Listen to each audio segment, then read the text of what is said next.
രുചിക്കപ്പുറമാണ് കാന്താരിമുളകിന്റെ ഔഷധഗുണം. എരിവ് കൂടുന്തോറും ഔഷധമൂല്യവും കൂടും എന്നാണ് പറയപ്പെടുന്നത്. ദിവസവും 5 കാന്താരിമുളക് കഴിക്കുന്നത് കൊളസ്ട്രോൾ നിയന്ത്രിക്കും. കൊഴുപ്പ് കൂടിയ ഭക്ഷണത്തിൽ കാന്താരിമുളക് ചേർത്ത് പാകം ചെയ്യുന്നതും കൊളസ്ട്രോൾ നിയന്ത്രിക്കാൻ സഹായിക്കും. കാന്താരിയിൽ അടങ്ങിയിരിക്കുന്ന രസത്തിന് രക്തക്കുഴലുകളെ വികസിപ്പിക്കുവാൻ കഴിവുണ്ട്.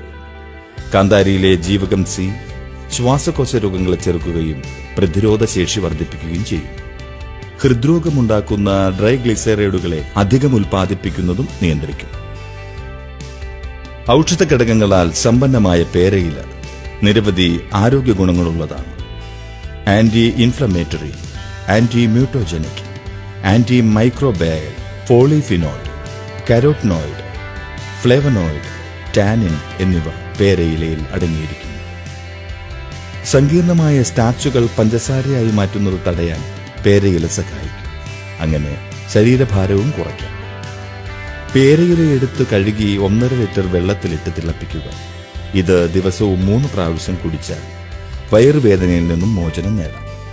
പേരയില വെള്ളം ചേർത്ത് അരച്ച് മൂക്കിൽ അമർത്തി തേച്ചാൽ കരിമംഗലം മാറിക്കിട്ടും.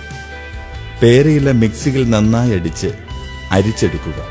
ഇത് ദിവസവും 3 തവണ വീതം കുടിക്കുക. പച്ചക്കറികൾ വിഷമുക്തമാക്കുകയും ചെയ്യാം. ഹൈന്ദവ മതപ്രകാരം പുണ്യസസ്യമായി കണക്കാക്കപ്പെടുന്ന ഒന്നാണ് തുളസി. ഇതുമാത്രമല്ല, പല ആയുർവേദ മരുന്നുകളിലും തുളസിയില ഉപയോഗിക്കുന്നുണ്ട്.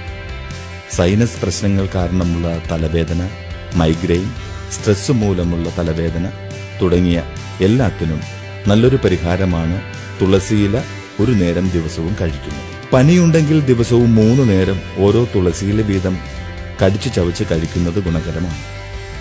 ദിവസേന വെറും വയറ്റിൽ രാവിലെ തുളസിയില കഴിച്ചാൽ കിഡ്നി സ്റ്റോൺ വരെ അലിയിപ്പിച്ചു കളയും. തുളസിയില കഴിക്കുന്നതിലൂടെ ശരീരത്തിന്റെ പ്രതിരോധശേഷി വർദ്ധിപ്പിക്കുവാനും മറ്റു വൈറസ് അണുബാധകളിൽ നിന്ന് ശരീരത്തെ സംരക്ഷിക്കുവാനും കഴിയും.